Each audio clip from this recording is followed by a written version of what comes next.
أبي اشترى بيت فخم مثل قصور الأغنياء، والغريب تكلفة البيت مو كتير غالية.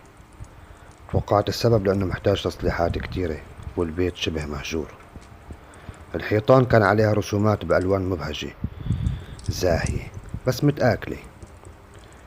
البيت عبارة عن طابقين، الطابق الأول فيه مطبخ تصميم أمريكي، وغرفة للاستقبال، غرفة الراحة الخاصة بأهل البيت، وغرفة للأكل موجود فيها طاولة كبيرة كتير مثل طاولات الأمراء والأغنياء اللي بيقعدوا عليها. والحمام بطير العقل، ومثل ما هو بزهوته كأنه لسه جديد، ملفت للنظر بشياكته ونظافته. الطابق الثاني عبارة عن 3 غرف نوم، كل غرفة نوم إلها حمامها الخاص، وفي غرفة صغيرة على سطح البيت مصمم سقفها من أزاز. بتقول صاحب البيت كأنه مصممها ليتأمل السما والنجوم بالليل. وقدام البيت في حديقة واسعة، جنينة كبيرة بتحاوط البيت كله. يلي مقابل البيت مباشرة ملانة بالورد، بس بدها تظبيط وتقليم ليبان جمال منظرها. أما يلي بظهر البيت فيها شجرة ضخمة مدري قديش عمرها، بظن موجودة قبل بناء البيت كله، ومعلق عليها مرجوحة حلوة كتير. وفي مكان للسيارة، وعامل بحر صغيرة المي نظيفة بتشهيك تتحمم فيها. بتقول لسه كأنك هلأ معبية ومنظفة. بلشت روتيني بالدراسة مثل العادة، وحطيت عند كل شباك قفص عصافير. كان المنظر ولا بالخيال، بستمد راحة نفسية كبيرة كتير، ويلي أعطاني دافع كبير بدراستي ونشاطي. حتى لقيت حالي عم بتحسن مذاكراتي، وما عم بلاقي هالصعوبة فهم دروسي. مخي صار يشتغل أكتر. كان في بالبيت غرفة صغيرة مخصصة لتنحط فيها عدة التصليح والكركبة والأشياء. حطيت هالمكان براسي وقلت بس بدي ساويها مملكتي الخاصة. أجلت الموضوع للإجازة يلي بنص السنة مشان ما ألتهي عن دراستي. مرت الأيام وإجت الأجازة يلي منتظرة لحتى بلش زبط الغرفة على مزاجي وعلى رواق، وعملها شغلة فخمة كتير. دخلت الغرفة وأنا عم زبط ونظف. لاحظت على الحيطان الداخلية اللي ما كنت منتبه لها ببداية الغرفة رسومات وأشكال غريبة، أشكال بتخوف كتير، وبنفس الوقت اللي بشوفها أوام بتعكر، بتحس بتقلب جسمك. وأنا أشعر بدني وقتها، وفي علامات خربشة وأصابع ودم. قام خطر ببالي أصورن وأنزلن على الفيس لحتى أخوف رفقاتي فيهم. بعد فترة نسيت الموضوع تماما. رجعنا للموسم الدراسي، وكان إلي رفيق يجيب لي محاضرات دراسية، وكنا نتذاكر مع بعض، مذاكرة مع بعض، ندرس سوا. وإن نتأخر الوقت كان ينام عندي بغرفتي المزاجية هي. لما انتهينا من المذاكرات خطر ببالي نتفرج على فيلم رعب. جبت رفيقي وقعدنا أنا وياه نتفرج ونضحك ضحك جنان، ونقضيها مقلسة على يلي بيخافوا من هيك أفلام، على تنكيت وضحك، وقضيناها هيك. فجأة سمعت صوت خطوات حدا جاي من ناحية البحرة. مسكت بأعصابي وأخدت باور المراجل، بدي أعرف الصوت من وين، مين صاحبه. أخدت رفيقي وطلعت عند البحرة، وتهيألي في حدا واقف عند البحرة تماما. وجهت الكشاف ناحية البحرة، شفت غصن شجرة. رجعت لأوضتي مع رفيقي ونمنا.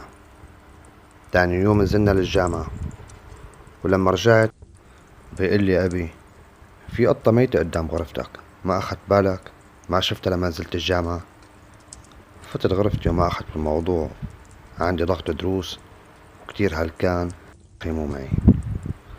فتت أدرس وصار نص الليل وما خلصت دراسة. قمت على المطبخ أعمل فنجان قهوة وأخلص شو عندي، عيال لي شوي صغيرة. وأنا راجع للغرفة لمحت من الشباك بابا عند البحرة قاعد. رحت لعنده لأشوف شو عم يساوي بهالوقت، ليش قاعد لحاله، أو إن لازمه شي. لما وصلت ما طلع أبي، لقيت واحد ما باين ملامح وشه، مشوه أو محروق، وعينه جاحظين، أغمى عليه. صحيت لقيت حالي بغرفة نوم أبي عم يسألني شو صار معك. فحكيت له القصة. قال لي هاد من تعبك امبارح طول وقتك عم تدرس وتهيأ لك اللي شفته. صرت كل ما غمض عيني أشوف وشه لهالشخص. كل ما بنام بصحى على وجع وبشوف وشه. عم لاقي آثار حرق وتشوه بجسمي. قررت ما أرجع أنام ودردش شوي مع حدا من رفقاتي على الماسنجر. بمرة صرفت شخص عم يدعي إنه بيعرف يقرأ الرموز ومخطوطات غريبة. فورا ذكرت الكتابات على الحيطان وأرسلت له إياهم. بعت لي ضروري لازم أقابلك، الموضوع مهم كتير. لما التقيت فيه خبرته بكل شي صار معي. لما سألني عن رفيقي قلت له صار لي يومين مو شايفه، ما بعرف عنه شي. أخدني وقال لي لازم نروح نشوفه حالا، رفيقك حياته بخطر. علقني بكلامه. أخدته ورحنا. لما وصلنا شمينا ريحة حريق ولقينا رفيقي محترق آكلته النار. اتصل هذا الشخص اللي معي بسيارة الإسعاف وحذرني ما بقى تجيب حدا من رفقاتك على البيت لأنك رح تكون السبب بأذيتهم. واقترح علي إني أتحايل على أبي ليطلع من البيت كرمال ما ينأذي مثل رفيقي. فعلا اتصلت عليه وأقنعته يطلع بهاللحظة من البيت. أخدت الرجال ورحت لبيتنا. صار يتمتم الرجال بكلام غريب ورجع أغمى علي مرة تانية. ولما فقت لقيت حالي بنفس البيت بس شكله غريب. البحرة مثل ما هي والشجرة حجمها أصغر. وشفت واحد عم يركض اتجاهي ودخل غرفتي. لما حكيت معه وبندهله ما رد علي. وبعدها لقيت مجموعة شباب كانوا راكدين وراه. هو قفل غرفة على حاله. قام شعلوا النار بغرفتي وحاولنا نطفيها ما قدرنا. وضلت الغرفة عم تشعل نيران لحتى طفت لحالها. بس كان هالشخص اللي جوا مفحم محترق خالص. بعدين طلع رجال متفحم هو نفسه يلي بيجيلي بالمنام وبيحاول يأذيني. رجع هدلون الشباب سحبوه هو محروق وعلقوه على غصن الشجرة. وبعدها قرروا انه يغرقوه بالبحرة مشان ما يبان اثر لفعلتهم. وفجأة بفوت شخص بيطلع ابوه لهذا الرجال المشوه وبكون عرفان شو صاير مع ابنه والشباب على يمين الرحمة اللي قتلوه. تعمد الأب يكتب هاي الرموز الغريبة على حيطان الغرفة. ولما قرأت أنا عملت مثل استدعاء للأرواح.